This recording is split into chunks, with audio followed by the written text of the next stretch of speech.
me out, you buswhack.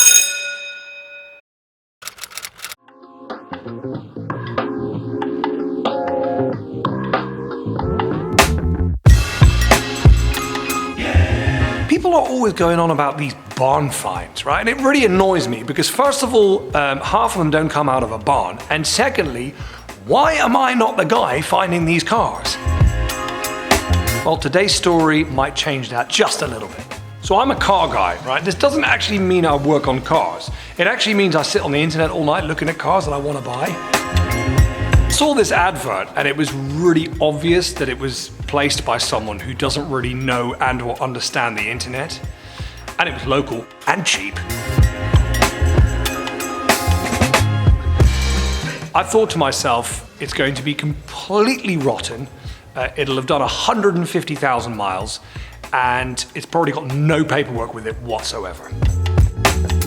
So I met this old boy and he was really lovely and I had a look at the car on his drive and it looked a bit rough to start off with, but as I started sort of looking underneath and around it, I realized it is completely and utterly rock solid and it's never had a repair. And I thought, how has this car been preserved so well considering it's been sitting on your driveway with a tarpaulin over it?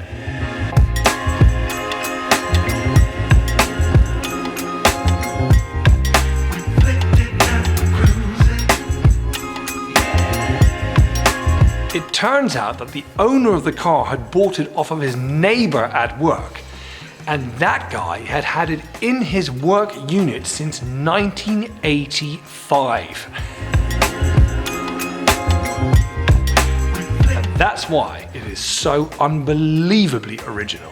I already knew I was going to buy it right there and then, because for the money and the condition, it was worth it all day long. But then he showed me the paperwork.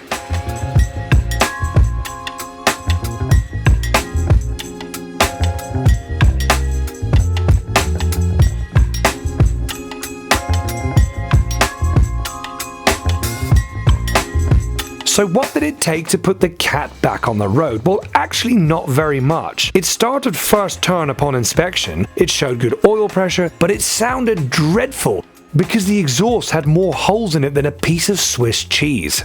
So I bought a second-hand unit and installed it.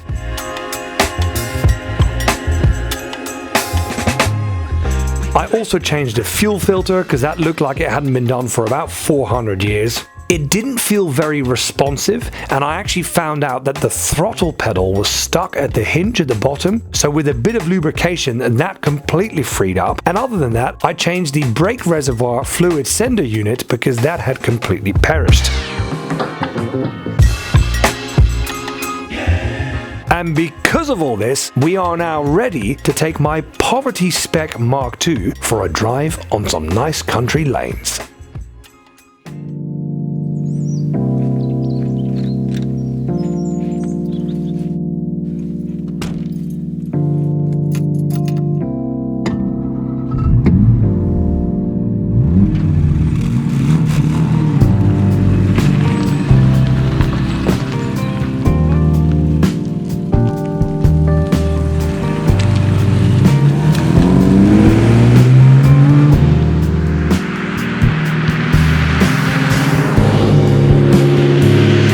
My little 240 is certainly not the Jaguar discovery of the millennium, but it looks, feels and drives so authentic I have already completely fallen in love with it. I absolutely love Jaguars, especially of this era, and I think this car is a testament to show what this company was capable of.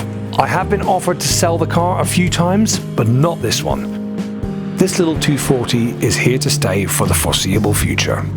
Check me out with my barn find. Actually, more like driveway find.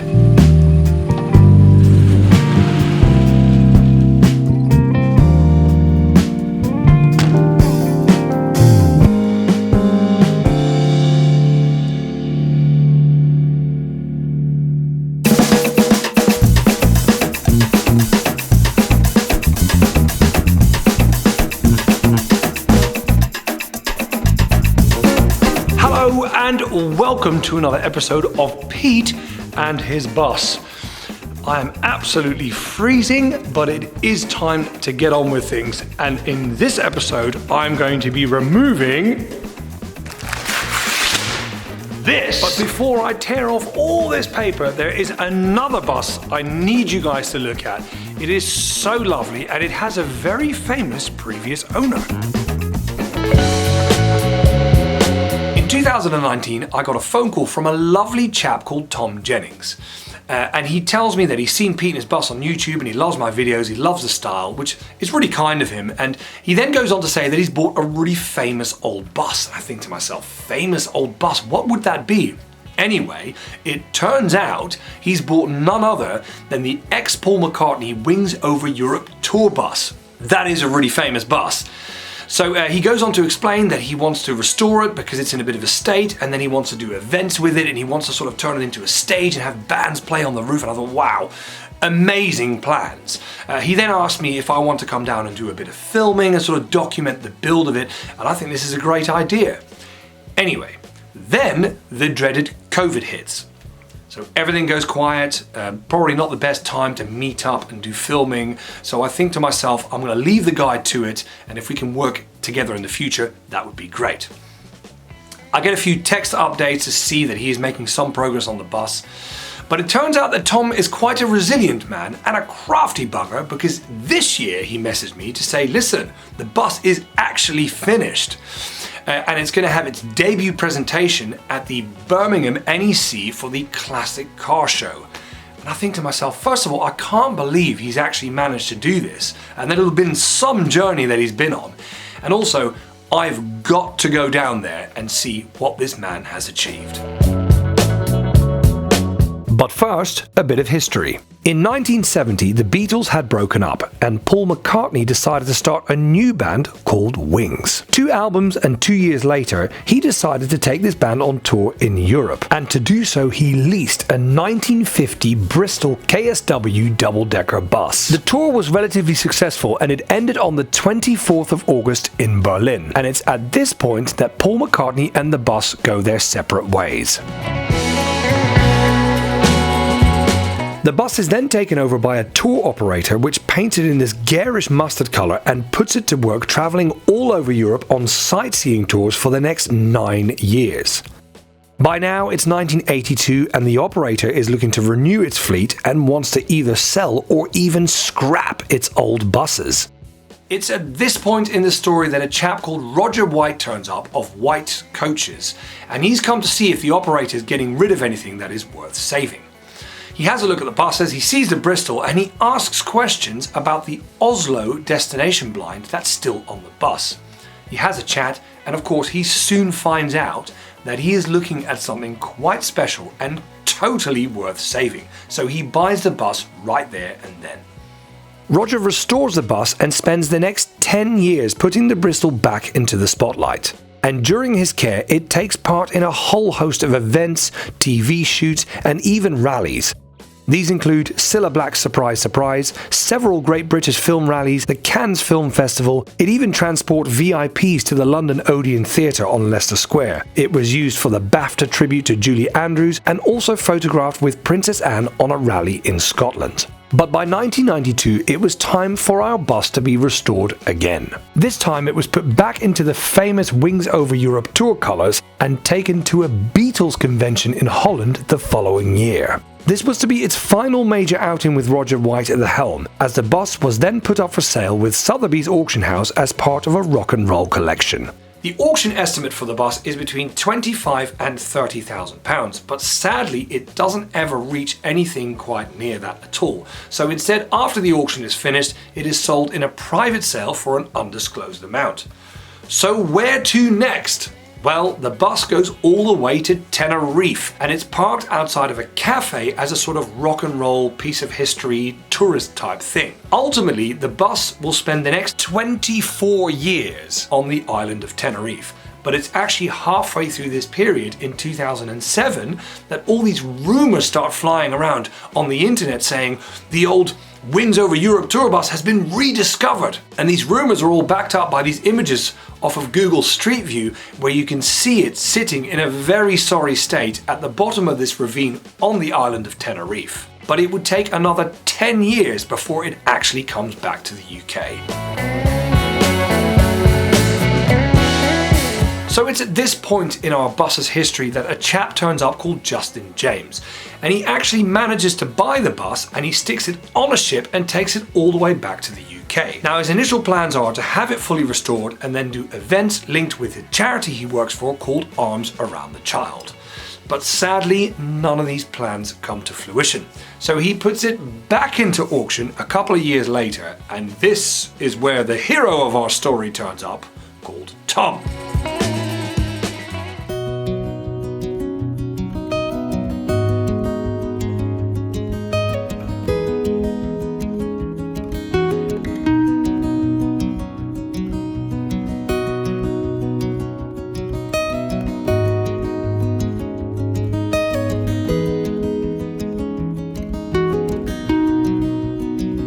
I'm often called a complete madman for taking on several entire bus restorations by myself. But Routemasters, i.e. the buses I work on, are virtually all aluminium, so it doesn't really matter how bad they are from the outside, the core structure of them is usually in excellent condition. A Bristol from the 50s though is actually largely made up of wood, which is then clad with aluminium, and over time you can guarantee that the thing will be rotten as a pear. And that is why restoration projects like these really are not for the faint-hearted. But it's people like Tom with their endless enthusiasm and brilliant marketing skills that can actually pull projects like this off. But even so, and I speak from experience, I can say that this will not have been an easy ride. It does, however, make me even more excited to see the finished product and check out what Tom and his brilliant team have achieved.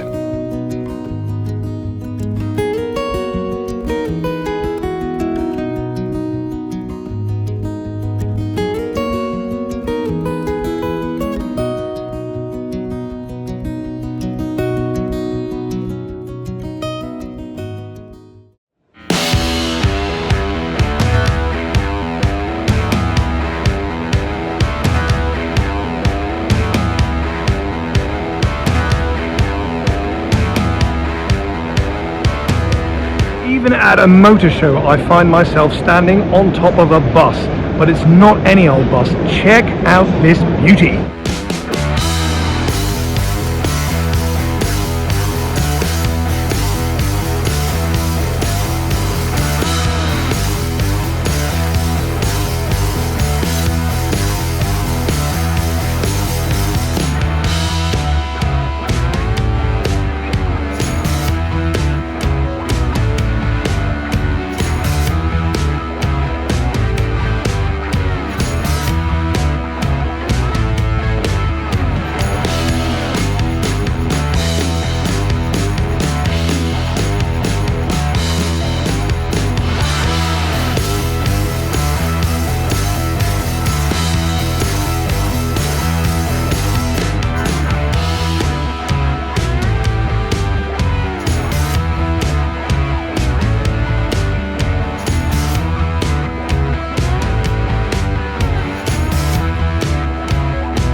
About 2 to 3 weeks ago, in the middle of the night, we had a new arrival at the barn. Now, she was delivered by none other than Lord Barrington himself, and she comes in the shape and size of RM2023. She is here to stay for a whilst Lord Barrington does a load of work to her. You'll be seeing her in the background, so I thought I'd mention it before I get 200,000 questions about what is that third bus doing in the corner of your barn. Right, let's peel some tape and paper off a large vehicle.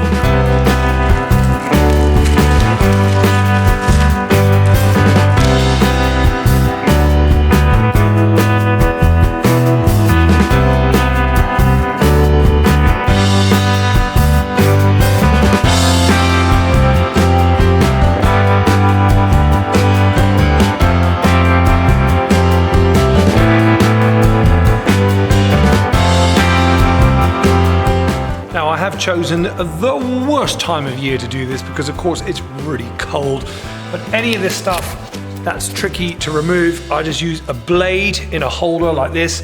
As long as that blade is super sharp, it comes off really easily.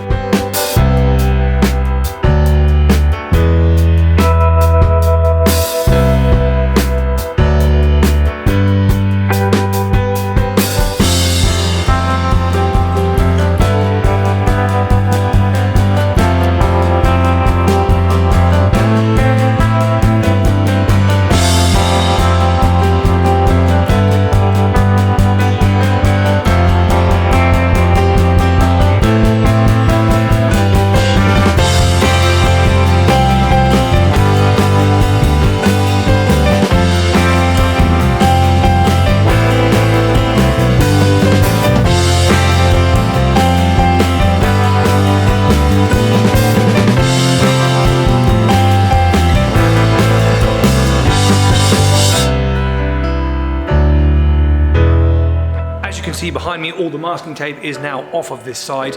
I cannot stress how much of a difference it makes on the look of the bus. The paper and the tape has all the overspray on it, so it doesn't give you a defined edge, and then you peel it away and suddenly you have these arrow straight red to glass lines.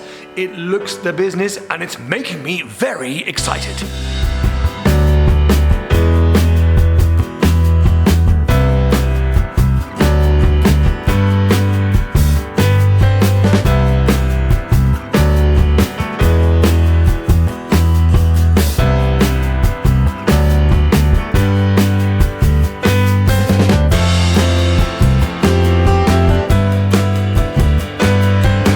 Because the tape and paper has been in situ for such a long time, it has made this process very time consuming. And I was originally going to do like a really fast, high-speed version of me removing all the paper, but I want you guys to realize how long this actually took, so I'm going to make you suffer through it.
look pretty tidy.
Sometimes I wish I'd just done a camper van or like a Mini.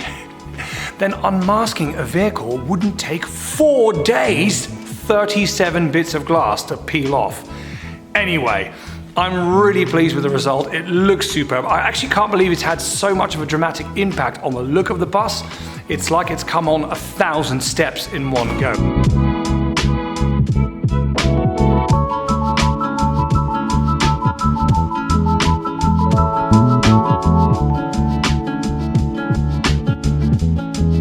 The other day, someone online asked me, now that your bus is nearly finished, what are you going to do next? Nearly finished? Have you seen the inside?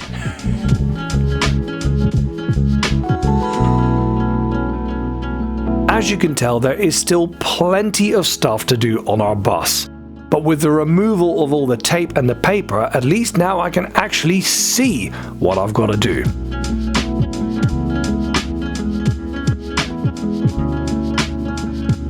So for those of you that think the bus is nearly finished and I'm running out of videos, there is no panic whatsoever. For those of you that follow me on Facebook, which you should all be doing, you will know that my friend Richard and I entered a 1904 steam car to do the real London to Brighton, also known as the Veteran Run.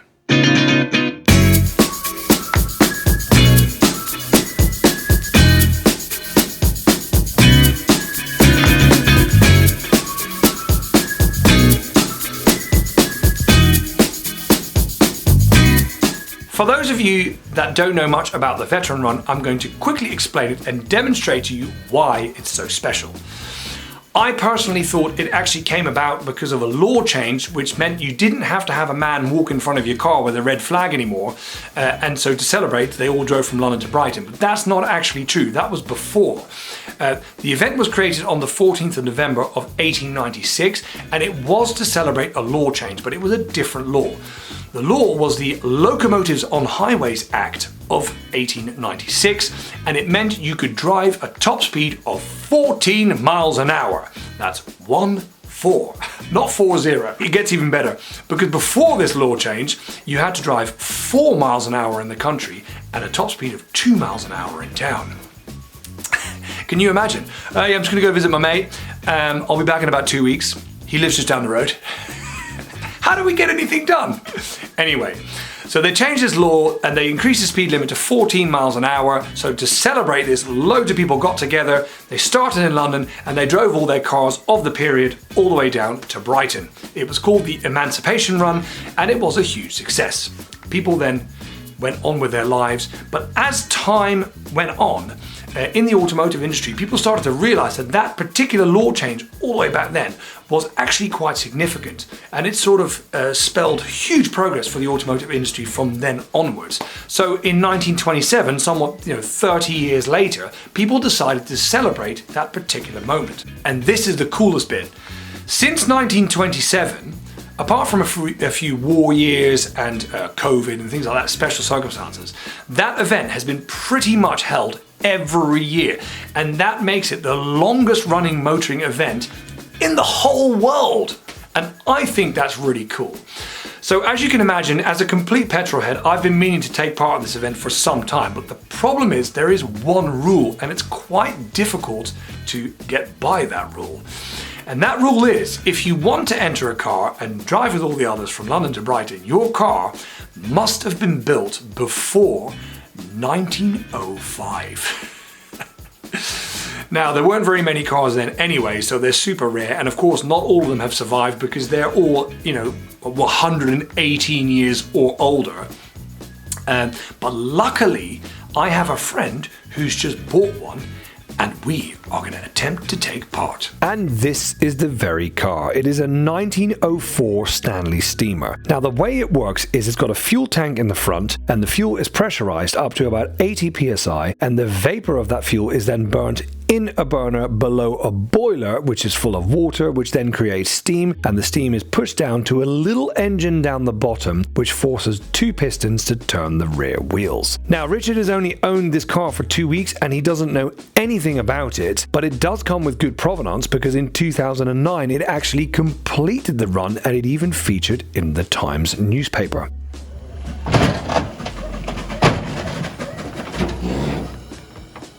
So our plan is simple. We are going to bring it to the barn, we're going to drive it around and test it to A, see if everything is working correctly, and B, check if it's reliable enough to actually make this 60-mile journey. Now, you don't just jump in your 1904 steam car and go for a drive.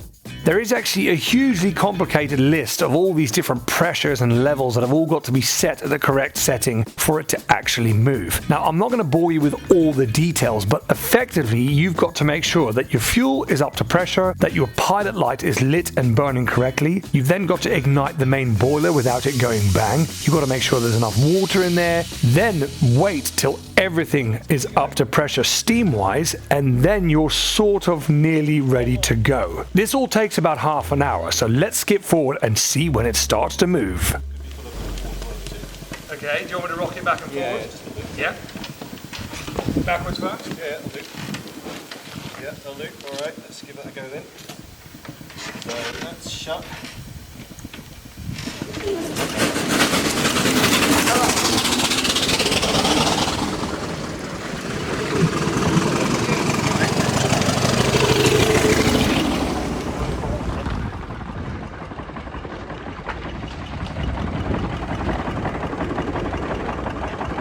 God, it's so much faster than I thought.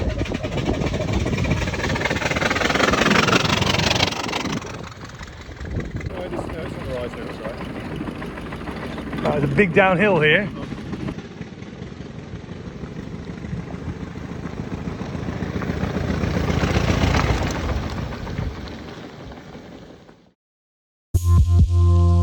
Our first test session started off very well, but later on the same day we tried to do a slightly longer journey, and on the way back the car lost pressure. Sadly, we never got the car running right again that day, so Richard took the car back for 2 days and worked on cleaning out the burner, which was very coked up. The second test session was the day before the event itself, and it didn't start that well because the weather was starting to play up a bit. We are doing a road test and the steam car is steaming! So we have a slight problem where the burner keeps extinguishing itself. So the flame goes out and then of course once your steam is up, it then won't regenerate. And also the dangerous thing is that the fuel's still coming out whilst the flame is gone, so we've got to make sure it doesn't go pop.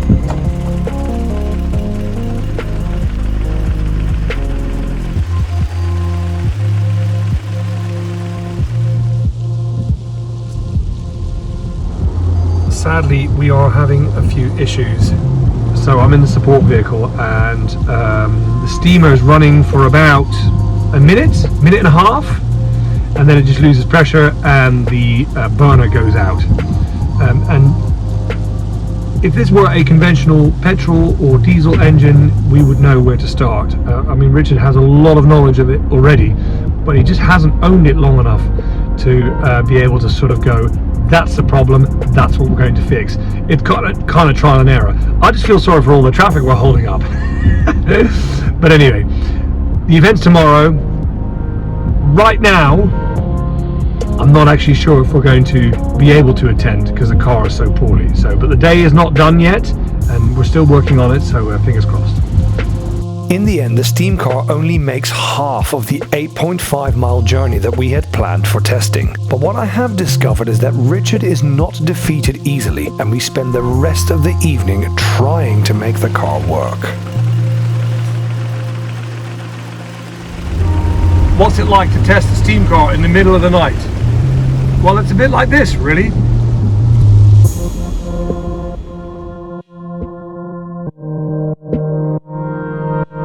After a very long and wet day, Richard accidentally snaps the pilot off the boiler whilst he's trying to clean it. And it's at that point when we both have to accept defeat and realize that sadly our car is not going to make it to the event.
Bittersweet day out, but I'm so glad that Richard and I made the effort to get up at 5 a.m. and actually go and see the start. We saw all the cars leave. There's a sort of magic about it because it's not completely daylight yet and the weather's a bit iffy, but all the cameras are there and the media, they're all poised to take pictures of the cars coming out, and you see these old brass cars and all the different noises because you've got steam cars, electric cars, petrol cars, all sorts, and they're all pulling up and the drivers are all excited to get going. So yeah, I'm so glad that we went up and experienced that. Of course, we had access all areas, so we just did the entire event, but we just took a modern car. And when we had, and I say this, when we had biblical rain in the first sort of half an hour of the run, I was actually quite glad I was able to get in my van with the heating on and a bit of radio. So yeah, so we had best of both worlds. We did the entire event. Richard and I met the right people that have a similar car to ours, and they were able to give us really, really great instruction on how to solve the problems we've had and also how to fix the car. So it's given us loads of confidence. And next year, Richard and I will be back and we are going to start this event. Obviously can't guarantee that we'll finish, but we are definitely going to give it another go. And if we do start and complete, it'll be even sweeter after the experience we've had this time around. So a great day out, even though it was a bit of a disappointment, but we will be back. There you go. Some activities successful, other activities not quite so successful. Anyway, that concludes the final video of 2022. I will be back in 2023, but in the meantime, I'd like to say a Merry Christmas to all of you and a Happy New Year. I'm sure next year is going to be fantastic. I'd like to thank all of you that have bought the merchandise. It's been really, really popular. There is a slight problem though. In the UK at the moment, there is a postal strike. So I've had loads of you emailing saying, where's my t-shirt? Where's my sticker? Where's my book? All the orders have been posted and they will get to you. So don't panic, they just take a bit longer. These are things that are out of my control, but sadly that is just the way it is. So bear with me and everything will turn up. Other than that, all I can say is thank you so much for watching, and we'll see you all in 2023. Watch out for Pete and his bus. Oh, don't forget Compo.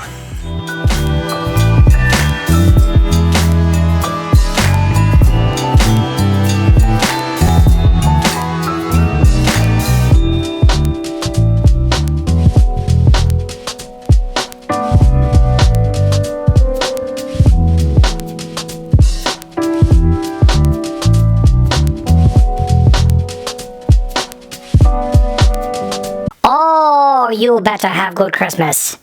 If not, I kick your ass! You hear me? Yes, you!